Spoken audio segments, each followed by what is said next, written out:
안녕하세요. 성의 있는 건강 이야기의 유방외과 전문의 정성희입니다. 연기암이라고 불리는 상피내암이 있습니다. 상피내암은 관상피내암과 소엽상피내암이 있습니다. 그중 80에서 90%가 관상피내암입니다. 오늘 관상피내암에 대해서 알아보겠습니다. 구독과 좋아요, 알람 설정은 영상 제작에 큰 도움이 됩니다. 감사합니다. 관상피내암은 반드시 수술적 절제가 필요한 침륜성 암의 전 단계입니다. 소엽상피내암은 암으로의 진행 가능성이 적다고 하여 2018년 미국 암연합회 AJCC에서 양성 종양으로 그 분류가 변경되었습니다. 오늘은 암의 전 단계로 꼭 수술을 받아야 하는 관상피내암에 대해 알아보겠습니다.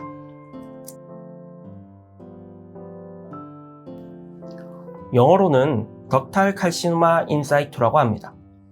앞글자만을 따서 DCIS라고 부릅니다.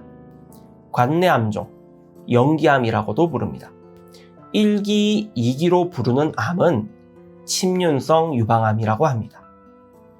침륜성 유방암은 암세포가 유관을 뚫고 나와서 전이를 일으킬 수 있습니다. 그러나 상피내암은 유관 내에 암세포가 한정되어 있습니다.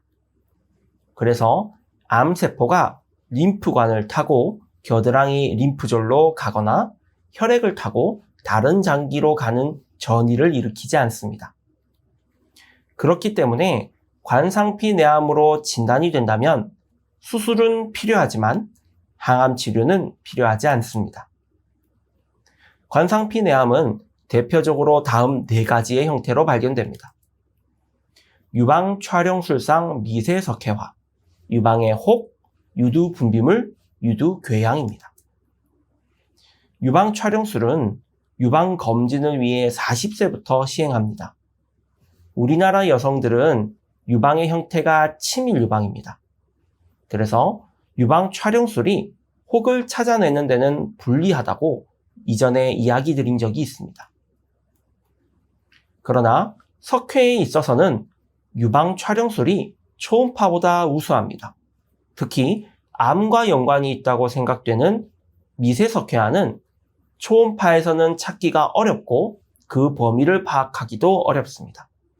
그러나 유방 촬영술은 석회를 매우 민감하게 잘 찾아냅니다. 특히 최근 유방 촬영술 기기들이 디지털화되면서 더더욱 민감하게 찾아냅니다. 유방 촬영술은 압박을 많이 해야 하기 때문에 아프고 힘들어서 초음파만 하기를 원하시는 분들이 많습니다. 그러나 초음파의 약점을 유방 촬영술이 또 유방 촬영술의 약점을 초음파가 보완해줍니다.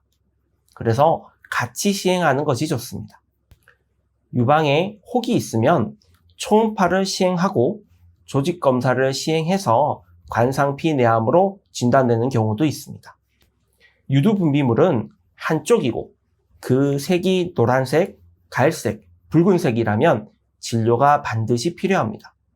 보통 관내 유두종이 가장 흔하지만 관상피내암도 종종 진단됩니다.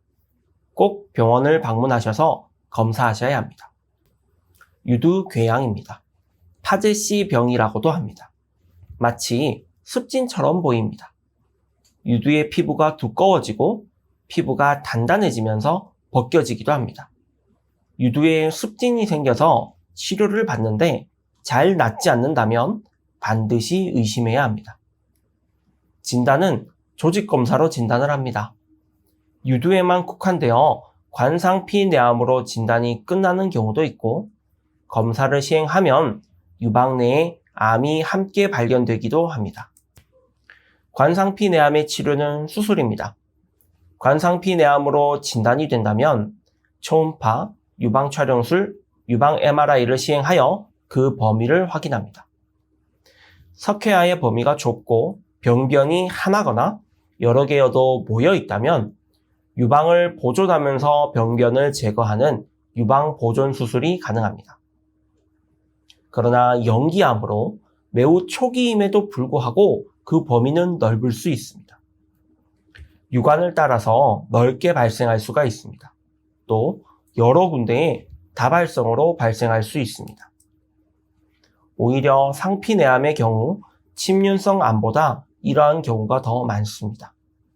모든 병변을 제거하기 위해서는 유방 전체를 절제해야 되는 경우도 있습니다.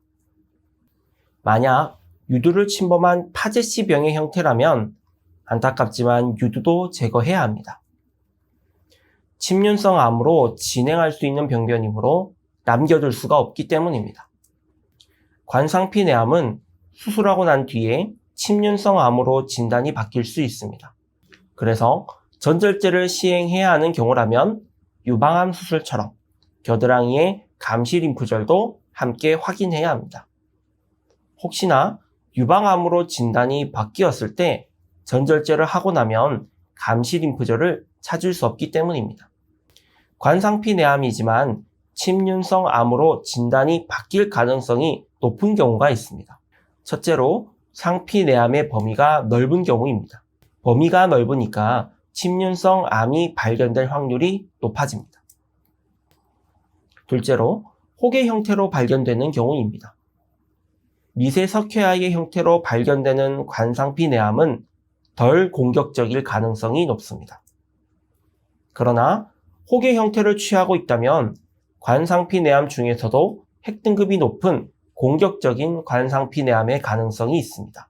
침륜성 암으로 이미 진행되었을 가능성이 높습니다. 유방 보존 수술을 시행했다면 방사선 치료를 시행합니다. 그러나 절제 범위, 환자의 나이 등을 고려해서 방사선 치료를 생략하기도 합니다. 전절제술을 시행한 경우라면 방사선 치료가 필요하지 않습니다. 항암 치료는 시행하지 않습니다. 만약 호르몬 수용체가 양성이라면 항호르몬 치료는 도움이 됩니다. 타목시펜이라는 약을 5년간 복용합니다. 관상피내암이 발생하여 치료를 받았다면 적극적인 검진이 필요합니다. 전신재발의 가능성은 낮지만 보존 수술 후 남아있는 유방과 반대쪽 유방에 유방암이 발생할 가능성이 높기 때문입니다. 오늘은 관상피내암에 대해 알아보았습니다. 검진으로 유방 촬영술이 많이 시행되면서 관상피내암의 진단도 증가했습니다. 조기에 발견하여 치료를 받으면 관상피내암 단계에서 치료하고 힘든 치료도 피할 수 있습니다. 아프고 불편하더라도 유방 촬영술을 시행해야 하는 이유입니다.